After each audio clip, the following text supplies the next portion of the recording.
good morning, everyone. My name's Helen Hanson, and I'm a consultant and joint lead for the Cancer Genetics Service at the South West Thames Regional Genetics Service at St George's University Hospital in Tooting. And today I'm going to be telling you about tumour genomics and really hopefully give you some key messages about what you need to understand in order to understand the changes that are coming into clinical practice in terms of genetic testing in cancer patients. And so hopefully this will provide you a good overview for the upcoming talks later in the session. So I'm going to give you an overview, introducing you to tumour and constitutional genomes. I'm going to tell you how you may identify tumour and germline genetic variation. And also we can tell you how we may identify individuals who have an inherited predisposition to cancer, either through Mendelian inheritance patterns or polygenic inheritance. So cancer is a genomic disease. All cancer occurs as a result of accumulating genetic changes. And so in this very well-used diagram from Mike Stratton in 2009, you can see how we accumulate genetic changes to our cells over time. So all through life, we're accumulating damage to our genetic code. And when there are changes in our genetic code, some of these may not be of any consequence, so they may be passenger mutations, whereas others may be much more important, and these are known as driver mutations. And essentially, when we start to develop driver mutations in our genetic code, then that is when cancer results. And you can see here with increasing numbers of driver mutations, we're moving through early changes of cancer to late invasive cancer. So all cancer is due to genetic mutations, but cancer is very rarely inherited. So when we think about these driver mutations, for most people, these are occurring in cells after we are born. So these are somatic or tumour-only variants, and these occur in around 90 to 95% of cancers. Whereas for some people, they are born with a germline variant, so a change in their genetic code that is present in every single gene in their body. And that then is the driver mutation, and that is responsible for 5 to 10% of cancer. So you can see here that in the fertilized egg, there is already the presence of a germline driver variant, which means that that individual is then predisposed to developing cancer over their lifetime. And that cancer is likely to occur at an earlier age than in people who have a sporadic or somatic changes that are occurring in their cells over their lifetime. So how do we identify these germline changes and somatic changes? Well, for somatic variants, we're looking at the tumour only. So you may be looking at tissue, so paraffin embedded tissue can be used for DNA extraction, and then panel testing, looking at multiple cancer genes can be analysed within that tissue. If you're performing much more large-scale sequencing, where you're undertaking testing of large gene panels, looking at multiple genes, or even looking at the whole genome, then we tend to prefer to have a fresh frozen tissue sample. And some of you may have been involved in collecting samples for the 100,000 genome study, which ran a few years ago. If we're looking for constitutional or germline variants, then in solid tumours, then we need to obtain lymphocytic DNA from venous blood. And for hematological malignancies, we would look at fibroblasts from a skin biopsy or other non-blood specimen, because obviously in the hematological malignancy, the lymphocytes are representative of tumour cells. So we can either look solely at the tumour or solely look at constitutional changes. But if we undertake whole genome sequencing, then we should be sequencing the genomes of both the germline and the tumour together. Because by doing that, we can identify genetic variation which is present in the tumour itself, but not the germline. So what we do when whole genome sequencing is undertaken is we're essentially subtracting any germline or constitutional genetic changes from the changes found in the tumour. And then we can find out the changes that are specific to the tumour and changes which are hereditary. And I think later on today in Dr. Angela George's talk, you'll learn much more about how we're using this information in terms of being able to offer more individualised treatment to cancer patients. So just to recap, the germline variation is present from birth. It's present in all cells and means that individuals are predisposed to cancer development. And the degree of cancer predisposition depends on the specific variant which is identified. And most importantly, germline variation is heritable. And then tumour-only variation is acquired variation which occurs in cancer cells, and these changes may be causal in the oncogenesis, so driver mutations, or they may be just acquired mutations known as passenger mutations. But most importantly, whilst these changes may be important for treatment of cancer patients, they are not heritable, so it is important for patients to understand the difference between these two genetic changes when thinking about risk to other family members.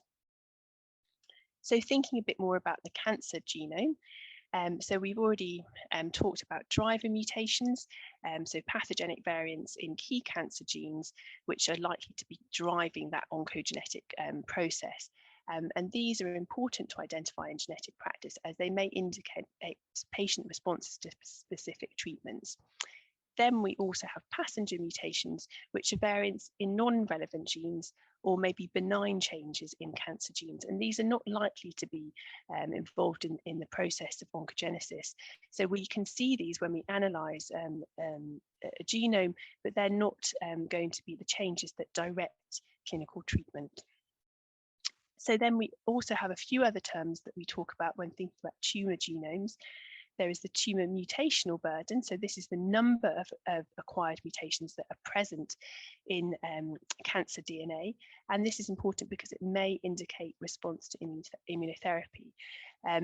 And also mutational signature, which is a pattern of mutation types, which can give clues to the underlying mutagenic process, which is occurring. And I'll come on and show examples of those.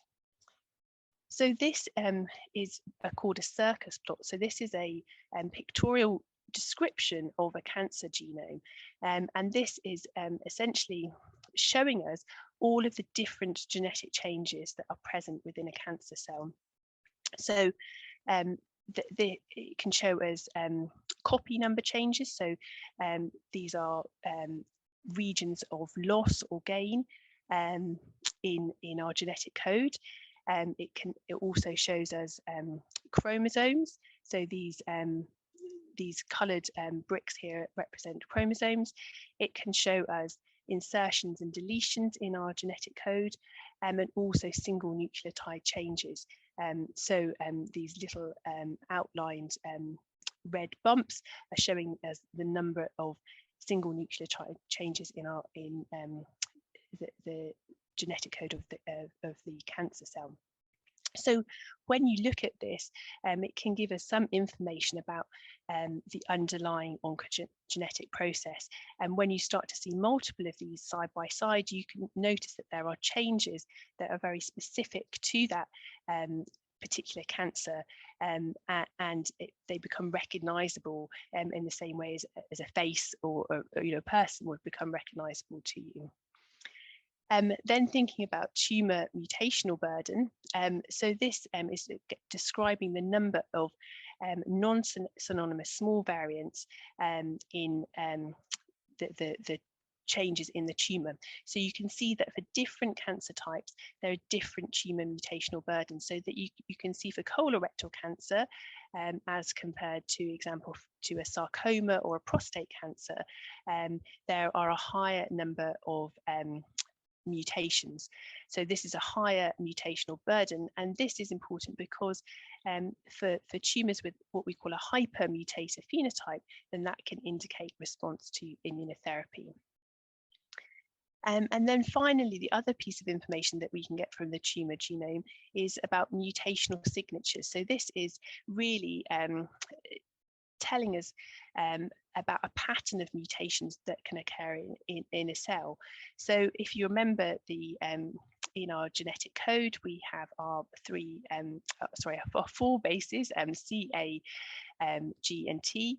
And if you look at the number of specific changes, then these are different for different types of mutagenic process. So you can see in the grey box in the middle here, there is a mutational process associated with cigarette smoking.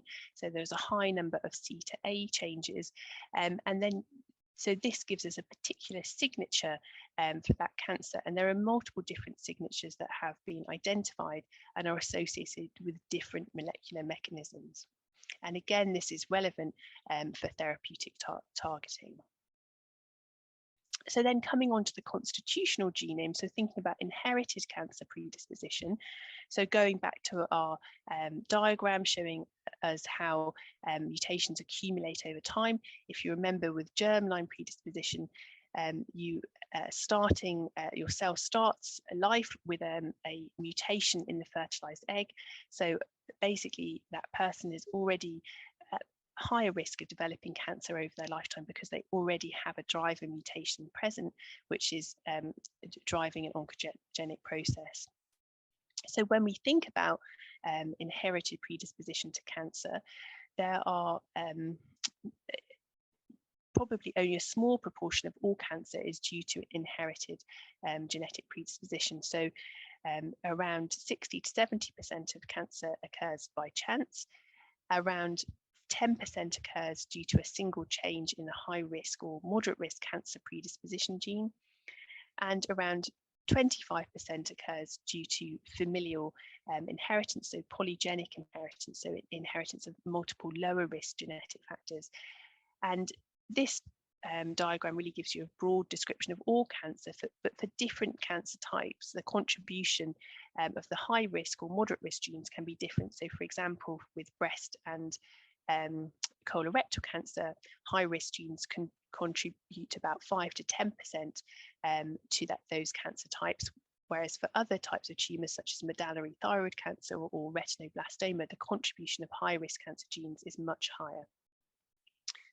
So looking at this in terms of what we currently understand about predisposition to cancer, so this is also a very well-known graph which illustrates how we have rare genetic variants in cancer predisposition genes, which in the population are very rare, but actually they contribute, when an individual has a variant in one of these genes, their risk of developing cancer is very high, compared to common variants, which each confer very low risks of cancer individually. But if someone were to inherit multiple common variants, then that would increase their overall lifetime risk of cancer.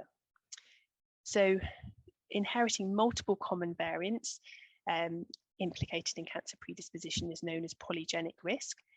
And to explain that in a bit more detail, we currently think that there is probably a larger proportion of familial cancer caused by polygenic inheritance compared to single changes in high-risk cancer predisposition genes. So in polygenic inheritance, there is no single gene that is contributing to the risk. The risk is actually conferred via multiple lower risk genetic factors and also environmental factors. And so these are normally single changes in our genetic code, are known as single nucleotide polymorphisms or SNPs, and hundreds of these have been described, and there are different numbers for each different cancer type. And at the moment within the NHS, we're not undertaking testing for these lower risk genetic factors, but there is testing available through the private sector where a polygenic risk score can be calculated and then used to estimate risk for that patient and the family. And I'm sure that Liz Bancroft will talk about this more in her talk on prostate cancer. Currently, we often can use family history as a proxy of risk. And so in the absence of being able to offer testing for polygenic risk factors at present, we would often base increased screening in a family based on the family history. For example, in breast or colorectal cancer, we use the family history to decide if family members are eligible for any additional screening. So then thinking about high-risk cancer susceptibility genes, so these are changes in single genes which are rare, so it's rare to have one of these genetic changes, but if you inherit one of these genetic changes, then your risk of developing cancer is likely to be significantly higher than the population risk. So a change in a high-risk cancer susceptibility gene would confer a significant increased lifetime risk of developing cancer. So, for example, the BRCA1 or the BRCA2 gene, which are associated with breast and ovarian cancer, if somebody is identified to have a change in one of these genes, then we would recommend gene-specific screening and also put in place prevention and early detection plans. And the penetrance, that the likelihood that somebody would develop cancer is still modified by other genetic environmental factors, but the baseline risk is significantly increased. And we can offer different types of testing for these cancer predisposition genes in clinical practice. And I think Dr. Zoe Kemp is going to illustrate that with respect to breast cancer in the next talk. If we identify one of these cancer predisposition genes in a cancer patient, then it allows us to offer testing to other family members to help determine their risk.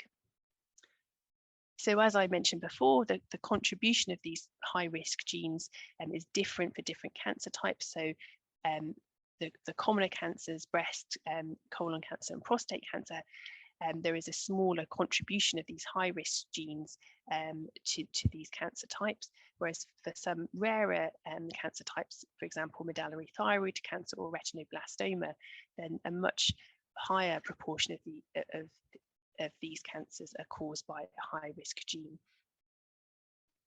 So just to illustrate with respect to breast cancer, our current understanding of the genes that are associated with an increased risk of developing breast cancer, and using that chart that I've shown before, where over on the left-hand side we have these rare genetic changes which are associated with increased risks of developing breast cancer. We have the high risk breast cancer predisposition genes BRCA1, BRCA2, TP53 and PALB2, which we know all confer a very increased lifetime risk of developing breast cancer. Then we also have some genes which are known as more syndromic genes, where if an individual inherits a pathogenic variant or mutation in one of these genes, then they have a high risk of developing different cancer types, but may also have some other clinical features. For example, the PTEN gene is associated with a condition called Cowden syndrome, where patients can be at risk of multiple different cancer types, but also have a very large head circumference and can have specific dermatological changes, such as tricholemomas or acral keratoses. Then we have our more moderate risk breast cancer predisposition genes, ATM, CHEK2 and RAD51C and D, which are associated with increased lifetime risks of breast cancer compared to the general population, but not as high as these genes over on the left-hand side. And then finally, thinking about polygenic risk, we have around 300 variants that have been described that can contribute to breast cancer susceptibility. And if you were to inherit just one of these common variants, then your risk is not likely to be significantly different than population risk. But if you were to inherit multiple of these common variants, then your lifetime risk of breast cancer would be significantly increased, and you would then be at a risk level where we are offering additional surveillance. So just to show in more detail, this is from a recent paper in the New England Journal of Medicine, where they looked at a number of genes that had been implicated in breast cancer susceptibility. So they looked at 34 genes in total, but essentially found that these 8 genes and also the TP53 gene are the ones that are most strongly associated with breast cancer predisposition. And you can see clearly here that the BRCA1, BRCA2 and PALB2 gene are associated with the highest lifetime risks. whereas the other genes, the PALB2, CHEK2, BARD1, ATM, RAD51C and D genes, are associated with more moderate risks compared to the general population. So just to finish, how do we identify patients with these high risk cancer genes? Well, we can look at the family history, which can often be suggestive if there's multiple cases of a particular type of cancer or associated cancers in a family, or particular young ages of onset. We can look at the pathology of the cancer, so we can look if there is a strong association with a genetic cause. For example, triple negative breast cancer is more strongly associated with BRCA1 mutations, or adrenocortical cancers are associated with TP53 mutations. We can look for syndromic features, so sometimes there can be specific radiological features, which I think you'll hear about in the last talk of the session today.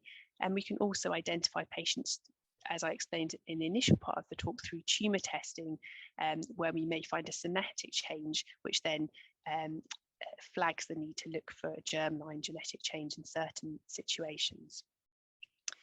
So in summary, cancer due to hereditary predisposition is rare, but clinical cancer genomics in practice involves us looking at two different genomes: the cancer genome, which is important for treatment and prognosis of the cancer patient, and also the constitutional genome, which is important to understand why somebody has developed cancer, their future cancer risks, and also their risks for their relatives. So thank you.